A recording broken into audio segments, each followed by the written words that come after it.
This is Dan Alford, and you're listening to Dan's Cadre of Experts. We've got an interesting guest on today, Jeff Applegate. Jeff, welcome to the show. Thank you, Dan. It's good to be here. You know, we're both Houston entrepreneurs. I've known you for so long, I don't even remember when we met. Do you?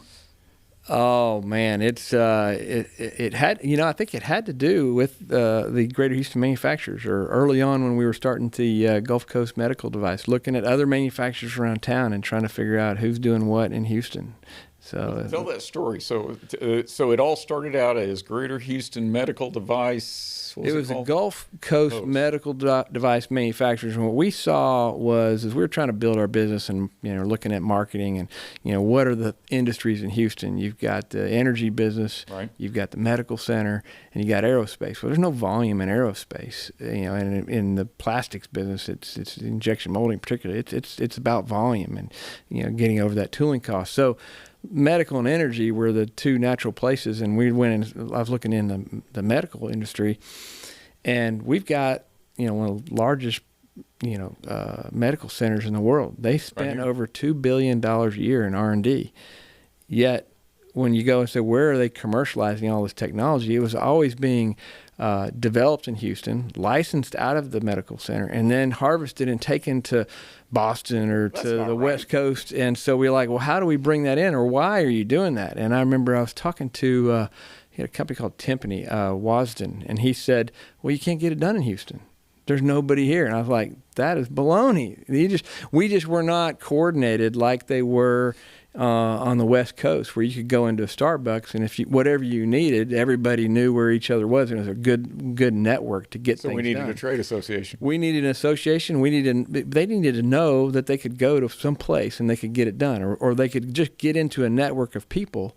And if you got to one person, if you needed regulatory information, if you needed sheet metal, PC boards, packaging, plastics, gaskets, whatever you needed, it was here. And it is here in Houston. We've got it all. We've got it all. And Houston, nobody knew this, but Houston was, Forbes magazine said we were the largest manufacturing city in the United States, with over 5,000 companies, over 250,000 jobs, manufacturing jobs in Houston. But nobody thought of Houston as a manufacturing city, because we're all got our heads down. We're all in our own little silos, and we didn't communicate very well. So we formed that Gulf Coast medical device manufacturers. It was just a group of guys that wanted to pursue medical devices, and we would go to each other, have brown bag lunches at each other's facilities. I think you probably hosted one of those, and I've always been good about hosting manufacturers and having an open house and sharing.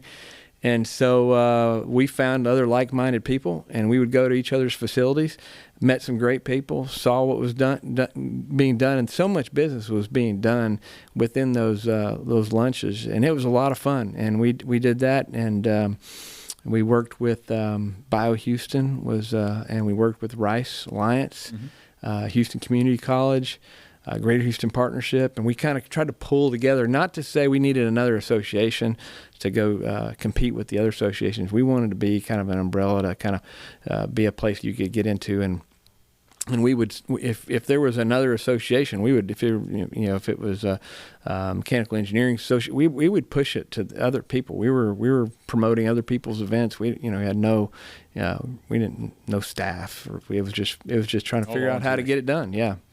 I guess I need to back up for a second here. I'm all metal, arcs and sparks. We didn't really introduce you.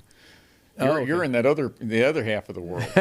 Yeah. Plastics. The plastics business, yeah. And that's injection molding. Injection molding, right. So we take the pellets, that people like Exxon or Ineos or Chevron Phillips or whoever makes, and we take those pellets and we put them into our machines. We melt them. We squirt them under high pressure into molds, and we make a lot of parts in just about every industry. We target about every industry other than automotive, but there's not a lot of automotive in Houston. But the infrastructure, the road construction, safety market, certainly the energy market, medical market.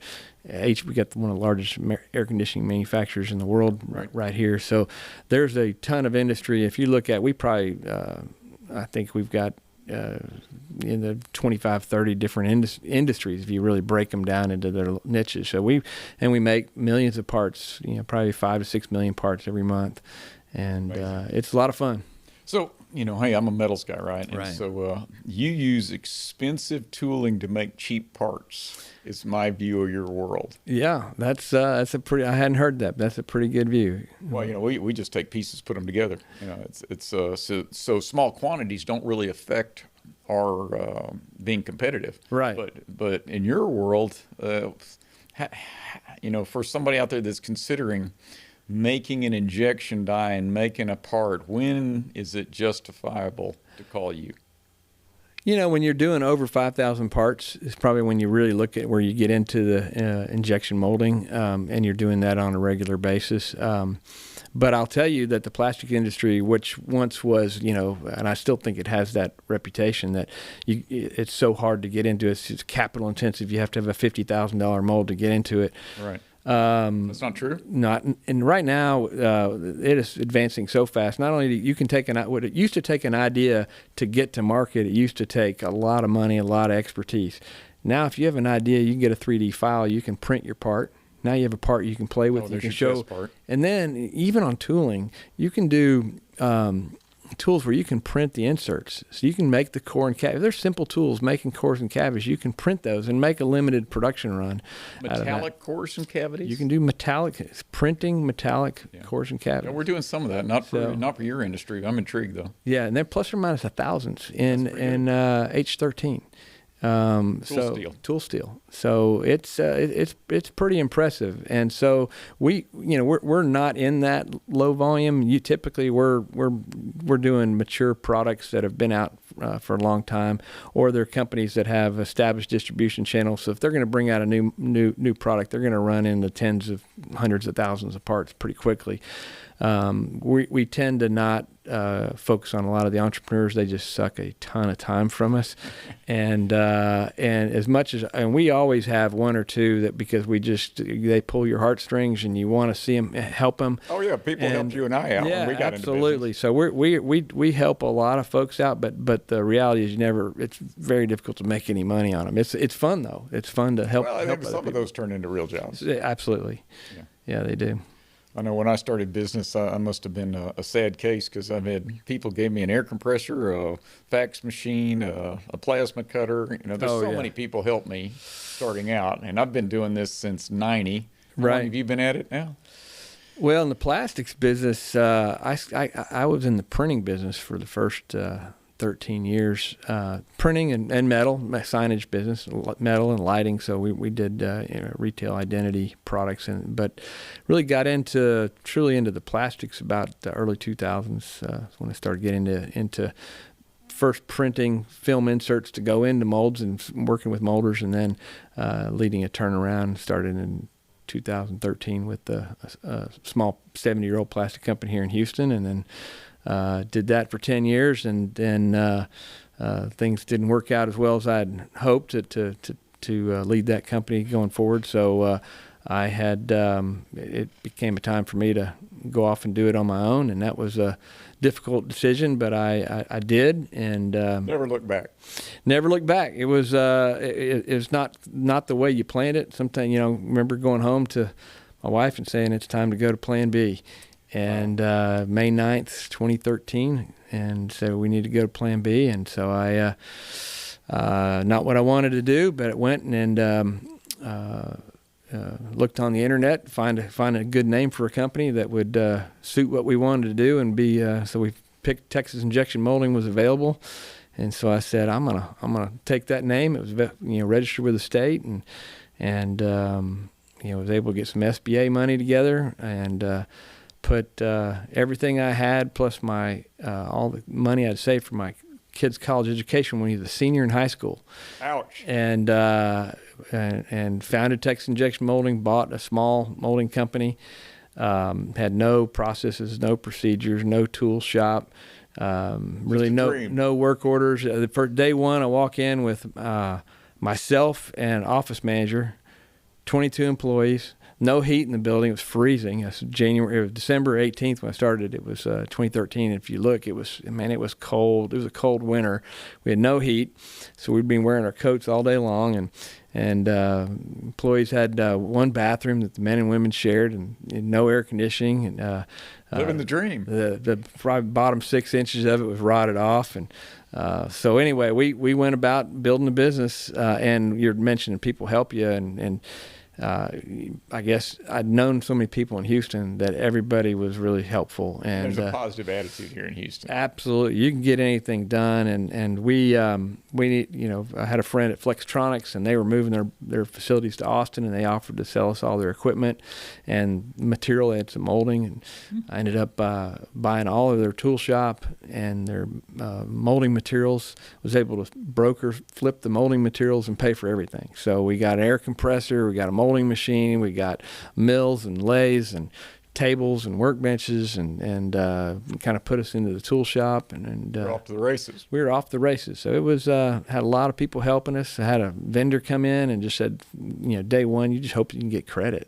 He says, man, I want to come in. I want to give you 60 days. Right. I'm out. I mean, it's just had people just trying to help you along, and needed capital pretty early on to buy a bunch of equipment, and the bank I was with said, man, you need to be in business for a year before I loan you any more money. And these guys came in and said, hey man, I have the ability to do, you want to name drop a bank or not? Well, it was Cadence Bank. So they treated you well when no one would, huh? Well, yeah, I've been really, Bank of America has been my bank, and people say, why Bank of America is a big bank?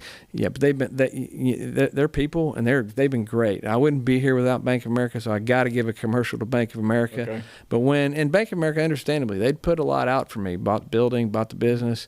Hadn't been in there. We were growing really fast, and I needed to buy a bunch of equipment, and it was about $400,000 is what I needed. Ouch. And there's always these predators want to take all your equity out of your business. And I don't need another partner.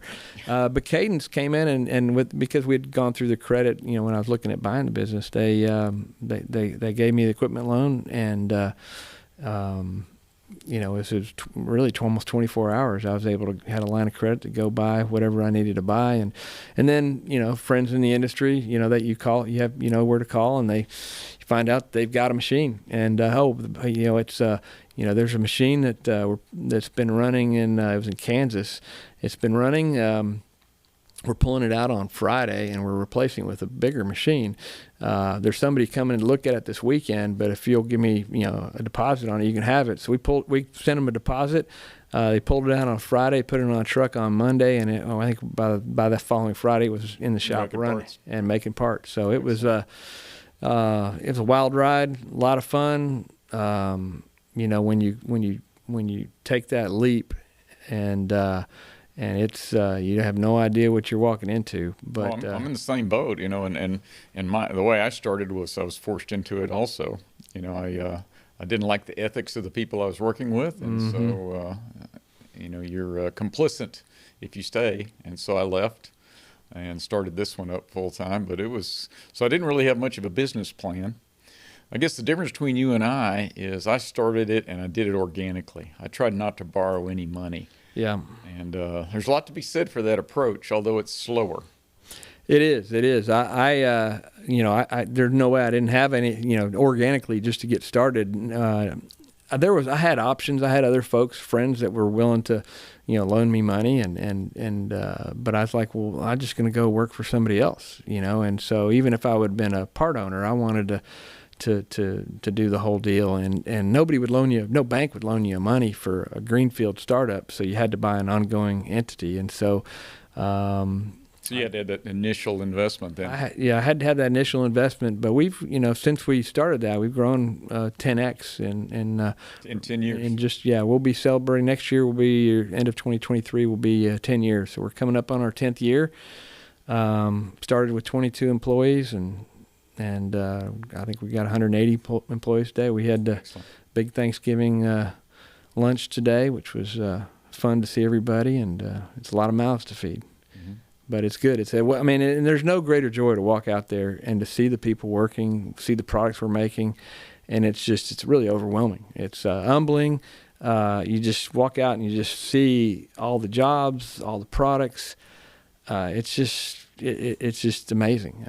Every time one of my people buys a house or a new car or something, I love it. share in the joy. Absolutely. I love creating jobs. I love creating opportunities for people. In a life, you get to see them. When an employee has a baby, or when they buy a new house or a car or whatever. You see, they're doing something that's fun. You're like, man, you share in that. It's fun to see people prosper both personally and professionally and grow in their careers. And then we get people that, we're not growing fast enough, say, to give them the opportunity that they want, and they find a better position. And everybody's always worried, but I wish them well. When they're there, when they join us, they're family forever. And if they leave for a better opportunity, I can't blame them for that. I hate to see them leave, and it's hard on us, and we've lost some good people over the years. But yeah, absolutely. I think if you take that attitude, you want the best for the people. They know that, and I think that creates a culture, and in the long run, it's a better philosophy. When you're old and gray, it'll be more satisfying. Yeah. And I'll go one step further. I build machines for other people, right? And so I'm creating jobs not just in this factory, but all over the world. And I've got a theory that if everybody has a job and is able to provide for their families, the world would be a more peaceful and better place. So that's why I love making jobs both at ARC Specialties and in right now 32 different countries. Yeah. I guess you think of that in our business as well. We make components that go to other OEM manufacturers. They're assembling and building their stuff. We don't really have a sales force, but each of our customers, has, whether they're in the HVAC or the traffic control or the safety market or the energy market, they've got their own sales force, and we get to be part of their creative ideas to helping them engineer their products, helping them get the tooling made. I've been to trade shows with the customers and helping them, talk about the technical aspects of their products, and it's fun to see them be successful and to kind of grow on their coattails. And I'm delighted when they succeed with our machines. I learned a lesson early on from a good friend of mine in Indiana, Tim Learman, in case he's listening, and Tim makes over half the brake shoes for big trucks in America, and he charges $10 a piece or something like that. But they sell retail for twice that. And I said, Tim, you're doing all the work, but not making as much money as people selling them. And he taught me a valuable lesson. He says, Dan, I make what I need to make, and I don't worry about what the other guy makes. It's a good lesson. Yeah. That's a good lesson. Yeah. If you start looking at the grass is greener on the other side, or being envious of the, don't be envious. It's not. You get the fair share that you're due, and be happy with that. All right. So this Houston Medical Device Manufacturers Association's gone. It is. What happened? We kind of morphed it. It ran its course, and we kind of visited a lot of people. The 20 or so companies that we all kind of went around and had brown bag lunches at a couple different times, and then really most of us, the majority of our business was outside of medical devices, and so we said, we need to expand this, and we need to bring other companies in, and we want to. We always had the idea that we kind of looked at the San Antonio Manufacturing Association. They were over 100 years old, and they kind of helped us get started. And so we looked at them and just felt like Houston did not have a manufacturing organization. It doesn't. And so we said, hey, let's start the Greater Houston Manufacturing Organization. And we going strong today. It's still going. I was founder, chairman for a number of years, and then when I started this business, I had to bail out. I had other things I had to do, so I had to really focus on surviving for a while. And it was great to see that it continued.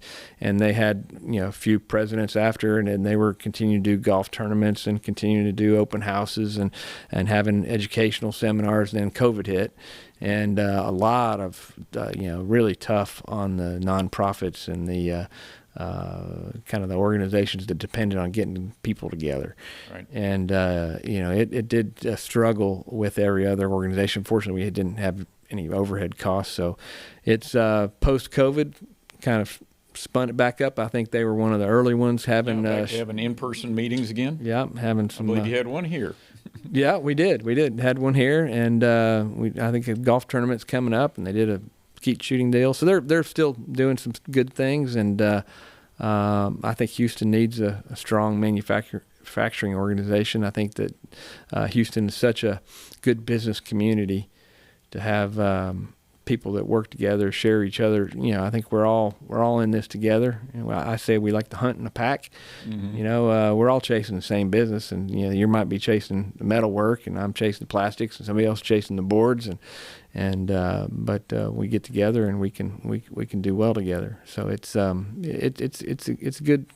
And then you have the service providers too that come in, and so when we did the Gulf Coast Medical Devices, we really kept it to we didn't want the group to get too big, so it was only manufacturers. But as we went to the Greater Houston Manufacturing, you need banks, you need insurance, you need lawyers, you need real estate. Yeah, you need that stuff. So it helped to carry us along, and it's a bigger organization now. So great. So I appreciate you asking about that. And I'm a member, and I'm an advocate. So. That was interesting when you said 250,000 manufacturing jobs here in Houston at one point, and last thing I saw was only 10 million in America, so that's a significant chunk. It is a significant chunk, yeah. Houston is you don't see it. It's not right in front of your face. But it's around. I mean, the business park. Just driving here into your place here. I mean, there's all kinds of little in the nooks and crannies. There's people doing some great stuff all over the city of Houston. Houston's a great place as a manufacturing city. Great people, very industrious, entrepreneurial. You can get anything you want done. It doesn't take too much to you get to know a couple of the right people, and you'll find a lot of friends that'll help you get things done in Houston. Oh, with a phone call, I can get any piece of tooling, any piece of advice I need, and all within 100 miles. Yeah. If I don't know it, I'm I know somebody to get it done. So that's that's a good thing about the city of Houston.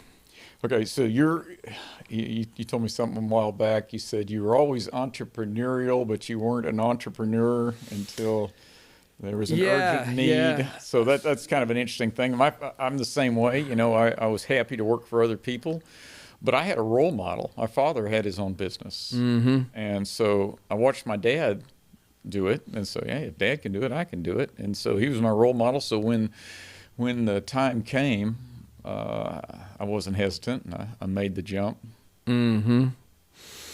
Well, for me, my dad worked for a steel company, so my background really, my father and my uncle were both in the steel business. You didn't have a role model. So he wasn't an entrepreneur. I think he was, but he was in sales. So there's definitely being entrepreneurial in sales.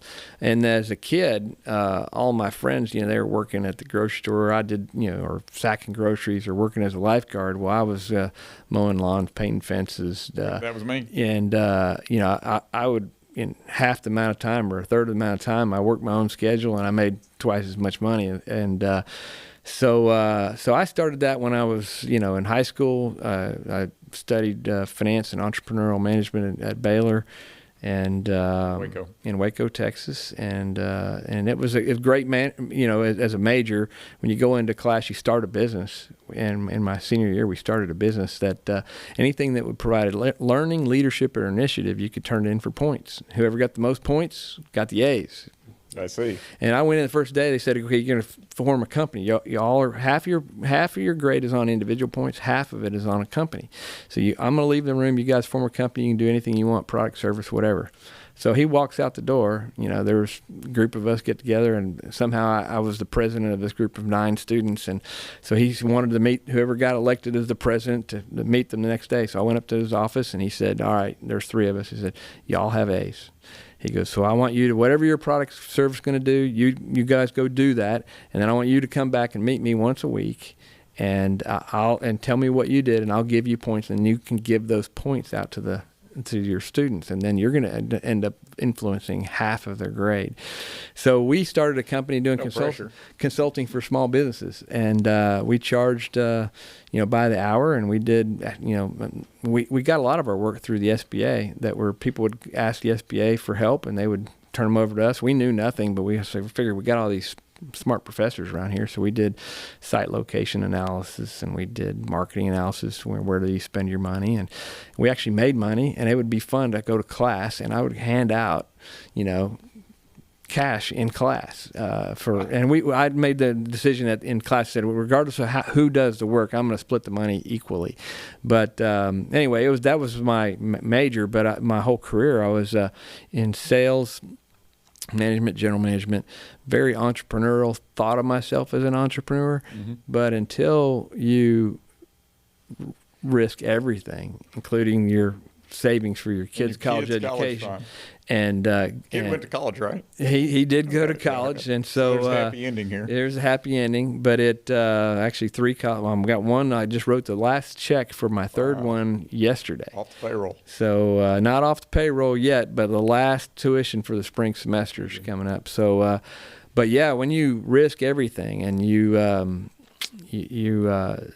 step away and you sign an unlimited personal guarantee for your bank notes, then you're truly an entrepreneur. And it's different between what being entrepreneurial is one thing, but being an entrepreneur, there's a leap of faith that you got to take, and that leap is a big leap. And the odds are against you. What's the data? Most entrepreneurs bankrupt a couple, 3. Yeah. How many have you bankrupted? 0. I'm in the same boat, so it makes you anxious. We're behind the curve. We haven't bankrupted anything yet. No. I think I've had some good mentors, good teaching, good training. So, but that first year, I was really happy to get past that first year. I might have had an advantage you didn't have. I had a wife with a good salary, and so that's why I tell people if you want to start a business, you need a supportive wife. I had that too. Oh, okay. My wife was working at Second Baptist School as the director of advancement, and so we had health benefits. Had kids got a discount on the education. She was making a salary, so it was huge. It was huge, and not just having that financial, but having her support you. Because she's got to be all in. She was, she never doubted. She was never anxious. She was never worried about anything. So I was the one that was, doubting and anxious and carrying that burden. But she was just, felt like this is what the Lord had for us, and that she had no doubts and no worries or anything. So it really gave me the confidence, because had she been worried and anxious, and it would been contagious. It really would have been. So having a supportive wife is a huge part of being successul. And a frugal one also. That's it. Yeah. It was you have to live within your means. I'd say we've been extremely successful. But when you're growing a business as an entrepreneur, we've grown 2.5 times in the last 3 years or 2 years since COVID, and 10x since we started. I mean, it's continually, receivables are growing, payroll is growing, inventory is growing, always trying to buy new equipment. So you got to be, we've been frugal, having to be frugal. People say, give you a hard time for, being cheap or whatever, but, we're putting a lot of money back into those businesses. So it's not all, glitz and glamour. No, if you don't have a jet all. yet? Yeah, no jet. I still drive a pickup truck. And one of the wise guys here at ARC, they put SS Alfred on one of the big machine tools. We bought this, $1 million machine tool, and then he would tell people, Dan doesn't have a yacht. Yeah. He's got this big machine tool. So, and that's the attitude it takes. Yeah, that's what I would tell people. A lot of time, I love to talk to people about when they succeed or fail in business, because I learned from both. Oh, absolutely. And a lot of times when they fail, they do what I call stealing from the cash register. They're taking too much money out of their own business. Mm-hmm. Yeah. Obviously, you don't do that. No, it is tough. I think there's some pressure to pull money out and to do things, but I think I'm really conservative. I've never, I don't like debt. I don't either. Personally, I've never really had any debt, and didn't want to be slave to anybody, but where I am now and in the business, you got to take on some debt to do what you need to do. But man, make sure you manage that and save. Pay it off as soon as you can. Pay off as soon as you can. Save for a rainy day. And I'm going to say, don't get partners if you can avoid it. Particularly a silent one. If I'd have had a silent partner scraping off 10%, that was the money that I used to grow this business. Yeah. That's my opinion. Okay, so go back and tell Jeff 10 years ago one valuable piece of information that he needed to know. What would I have needed to know? Man, I think it's what I maybe it's opposite. It's what I'm glad I didn't know. I think that when you're going in blind faith, you just go and you take it as it comes. Don't know the magnitude of the problem. If you don't know, if you look at what's ahead of you and you knew all that was coming your way, dealing with people, dealing with whether it's capital or people, equipment failures, all the stresses that come, government taxes. all the stresses that come with the business, it might scare you away. So not knowing that was probably a little bit of a blessing for me. Other things that I guess that I wish I had known. I think knowing the people. I wish I when I was a freshman at college, I started off in mechanical engineering, and I didn't have the math and failed out. And so I ended up going down the business route and finishing up. But I think that there were some on the engineering front. I think there's some of that I wish I had, in retrospect, I had put more effort and time and effort into that, where I had more skills. You got a technical job now. I mean, very technical job, and whether it's hydraulics or pneumatics or material science, you got it all. And I have a mechanical mind, but I think having some of the engineering sciences, the true hardcore sciences, would have helped me out a little bit more. I've got some good people, and now I've got a lot of people that are much smarter. So, but when you're first starting, it was just a couple of us, and we're just figuring it out. I came the other way. I came in from a technical, and I had to learn the business pretty quick. Mm-hmm. But I think from whichever direction you approach it. When did you start ARC?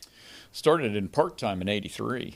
Okay. And it was just a part-time job, but I was doing work at the only plutonium plant in America. If they'd have known it was a 24-year-old kid building plutonium machines, they might not have reacted well, but they didn't know, and it all worked out fine. And then '90, I went full-time. Right. So I've been doing it a long time. And so what you were just describing, the stress, well, that was partially self-inflicted, Jeff, because you started out with a big business. I started out with a little business. Yeah. Well, big for me at the time. It was 22 employees and 24,000. It took me years. Yeah. I remember that first Christmas. We closed on the business December 18th. It was Christmas time, and we had to, everybody had vacation there, so we're going to be, and you have to pay the payroll, and it was. I remember it was right after Christmas. One of our customers said it was right after the New Year's. He was waiting for the New Year to take a bunch of inventory, so he took his inventory and when he paid his bill, I got the check and I called him and thanked him for the check. He thought, "What are you doing?" I'm like, he did not realize how much that check meant to me that first month or two in business. Oh, yeah. I've got similar stories. I don't know if you knew Jerry Robertson. No, I don't know. Another one of us, entrepreneurs. Yeah. On Gulf Coast Torch and Regulator. And I remember I called him. I said, "Is there any way you could pay early?" Yeah. And he knew I was just starting. And Jerry's that kind of guy. He goes, "Yeah, you bet." Yeah. It didn't mean anything to him. It meant a lot to me. Oh, yeah. And you never forget those guys. Oh, yeah. That's 20-something years ago, and I still remember what he did for me. Getting those contracts, you just never know that who's going to give you that line of credit. If you start your business and the suppliers don't give you any credit, put you on cash. So everybody that gave you credit was a blessing. Oh, absolutely. That's not given that you're going to get credit from everybody. I was, second or third year. We had cash at the end of the year, so I gave it all out as bonuses, and that was fine. That was a good move. But the other thing I did is I said, well, I guess we're over the hump. We don't need to ask for progress payments any longer. Well, in retrospect, that was pretty stupid. And the reason we were doing well is we were getting progress payments. Right. I'm selling capital equipment. So that dug us a hole real quick. And I remember calling Marshall Geddes. He's gone now. He owns GEA of Texas. So super guy. I called Marshall, said, Marshall, you would not believe the stupid thing that I did. I told him the story. And Marshall said, I said, Marshall, I'm not going to be able to pay you on time. He says, well, thanks for calling me. How's your wife? Well, that's really generous. Really generous of him. He knew I would work through it. I did. Yeah. But he could have crushed me if he'd reacted differently. But instead, he probably made a similar mistake. I don't know if you ever did anything that stupid, but that was that was the peak of my bad financial decisions. Yeah, cash flow is is cash is king. I have another friend, David Hatton, said no debt is King Kong. He said so. Work yourself as fast as you can to minimize that debt or get rid of it altogether if you can. So we've been growing so fast that we've maintained. We've done a really good job as far as maintaining a strong balance sheet because you're always looking over your shoulder waiting for a rainy day. But and I think we're in a really good spot. But you never know. COVID was it was February 5th. We put most of our rainy day fund down on a piece of land to build a new building. February 5th, 2000, right before COVID. Then comes in COVID. We go off and March or whatever, come back from spring break, and the whole world is shutting down. And we're like, well, what do? We just got rid of our rainy day fund. Are we going to build this building or not? And that was coming into the end. Yeah, and I went home for one night and slept on it and kind of well, it's either going to kill us all and it's not going to matter, or we're gonna get over this thing. So let's just full steam ahead. Let's go ahead and build this thing. And that was a good, that's probably one of the better decisions because during building a building during COVID, there was plenty of people wanting to work. And building costs, cement, steel, all that stuff was compared to today was pretty cheap. And we couldn't have done the building had we waited until after COVID. We wouldn't have been able to afford it, but you couldn't. All the materials were in short supply, so that was a great benefit, and then interest rates and all the stuff that the government was doing, which I don't know that I'm full agreement with, but we did. Hey, if they're going to shut you down, they should subsidize you. That's my opinion. Yeah, they ceased our payments. The SBA just said you don't pay us for 6 months. So that was a nice. I didn't experience that. That was a nice little gift. So yeah. Well, it's funny. I've got a similar story. In 2008, we bought 2 more buildings. I'm not as bold as you. I like to buy them, with shells and then build them out. Bought a multi-million-dollar machine. Everything was, could be canceled. And then, I don't know if you know, this was 14 when oil was $100 a barrel, right? Right. And then in late 14, it bottom fell out of oil. And a couple of my guys came to me and said, hey, we can cancel the purchase of the building. We're going to cancel this machine. Here's what it's going to cost us. So I was in the exact same boat as you. Wow. And so, you and I guessed right. Mm-hmm. I said, no, let's keep doing this. Mm-hmm. And now those buildings are essential. That machine is essential. And otherwise it would have been, significant deposits down the tube. So you got to be bold. But, if you're too bold, you're bankrupt. Yeah, you've got to have some level of, common sense. And I think that's where we get that just experience that you get, that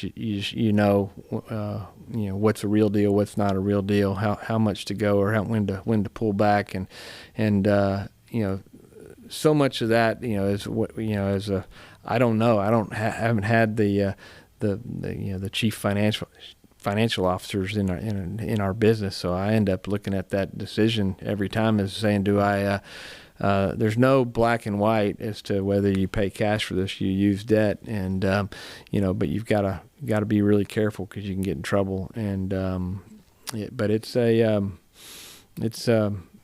think we're conservative, and I would especially those in Houston, if you're dealing with a cyclical business. And Houston is cyclical. Yeah, all business is cyclical. It is, but Houston, if you're in the energy business, we do a lot in the energy business, and we I don't say give a premium, but we really try to make sure we keep a diversity, because we've been through that cycle up and down. And, when COVID was going on and we were building this building and oil was zero, Exactly. I was there. And we're like, what are we going to do? And we're moving to this building, and 30% of our business is like shut off.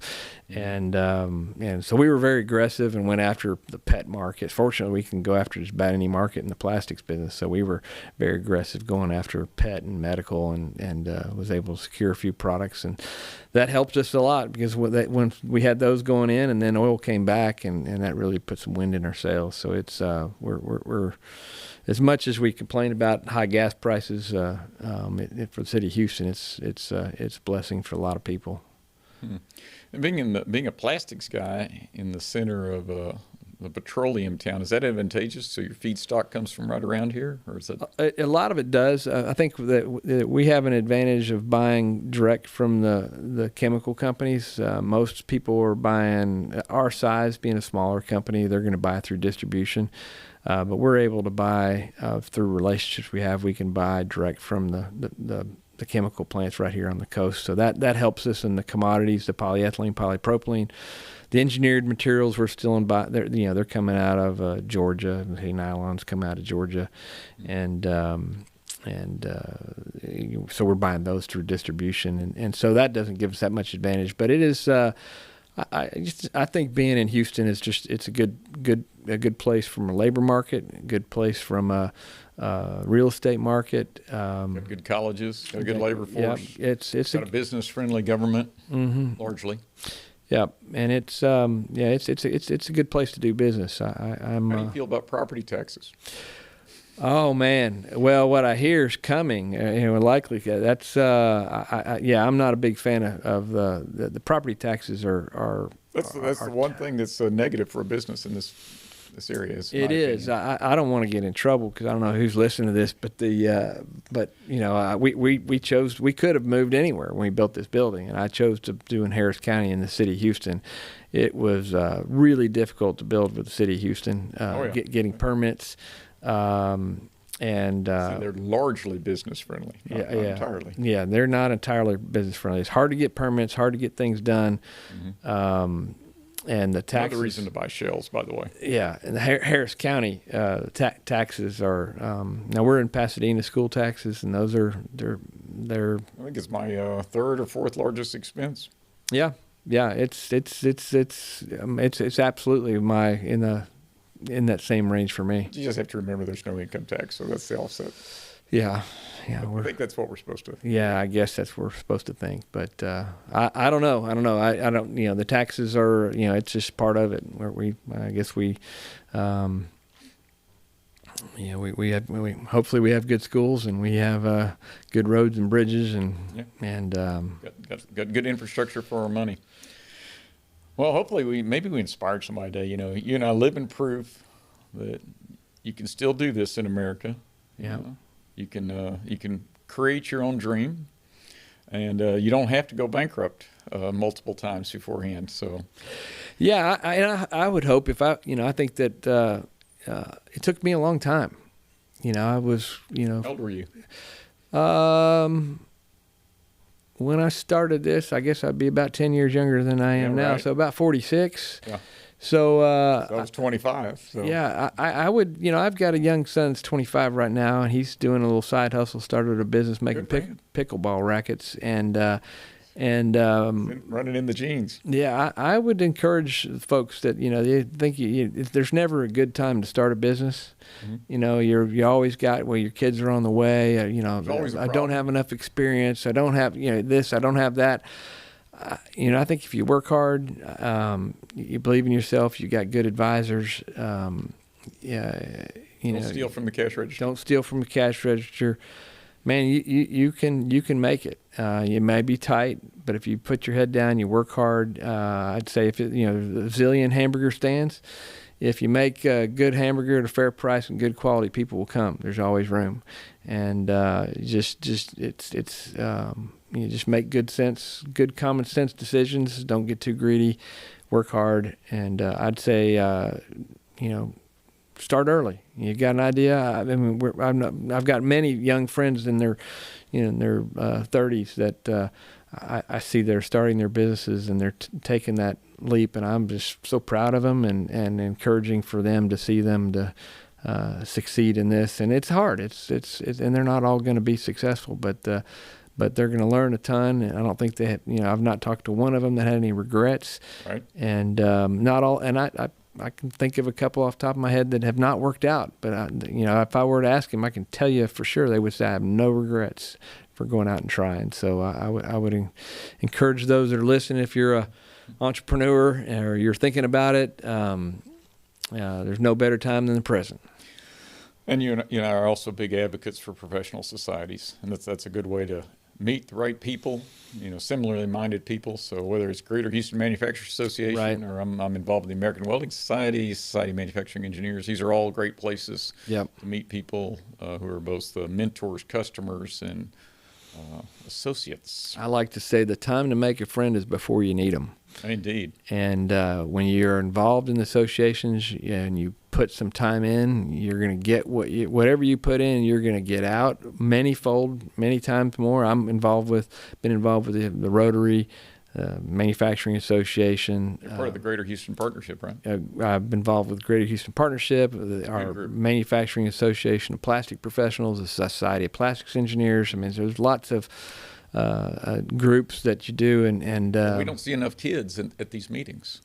No, you're absolutely right. So we're talking to you youngsters out there. Yeah, go join a professional society. Really, I mean, I can speak from like the Society of Plastic Engineers, and I sponsor the one at Baylor University, and it's very active at Baylor University. But once they get out in the professional in a job, it's just they're not seeing the value that the rest of us see and experience. It's as if they can get everything they need off the internet, and they don't see the value of the pressing the flesh and meeting people, and people help people, and it's it's the time to make a friend is before you need them, and you have some friends and you can call on them. I know if I ever called on you, you'd be there, and you can call me. I'm going to be there for you.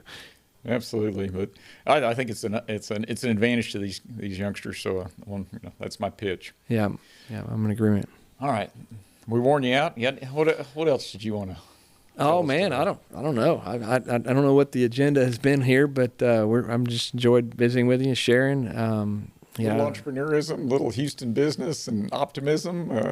Life is good, man. We've got we live in a great city. There's challenges, but there's challenges everywhere, and life's good. I think maybe entrepreneur is about having a good positive outlook. There's always sometimes I get challenged that I'm the optimist, but I think you got to be optimistic all the time and have hope and believe in the people. People are good, and most of them, and we've so I think life is good and we're in a good spot. That's why I love the free market system, because free market system rewards you when you do things for others, which I think is great. Yep. It what comes around goes around. There's a book I like, The Go Giver. I've given that away. It's I think it's just if you take the initiative and you help other people, what comes around goes around, and usually you end up get more, whether it's in a professional society or helping out a friend in need. Someday you're going to be that one. Yeah. Well, I wouldn't have missed it for the world. I think you're in the same boat. So yeah, it's been a good ride. It's great place to be. I say I wish I'd maybe done it earlier, but I never look back. But it's been a lot of fun. To have a thriving organization, 180 families that how cool is that? Making cool products with people we like. Suppliers that are good to work with, and it's a great. I think I don't know what more could you ask for to. It's enough for me. Go over to work every day and make valuable products to make life better and do it with people you like. So that's I couldn't be more blessed, and happy to be where we're at. So I appreciate you having me today and sharing with me, and appreciate your friendship too. You've been an encouragement and supporter all along. So thank you for that. Well, it's fun to watch your growth, because you guys you really have a high-speed growth over there at your company. So why don't we get you on again, and we'll compare notes. All right. Love it. Thank you for your time. Dan. Yeah, thank you.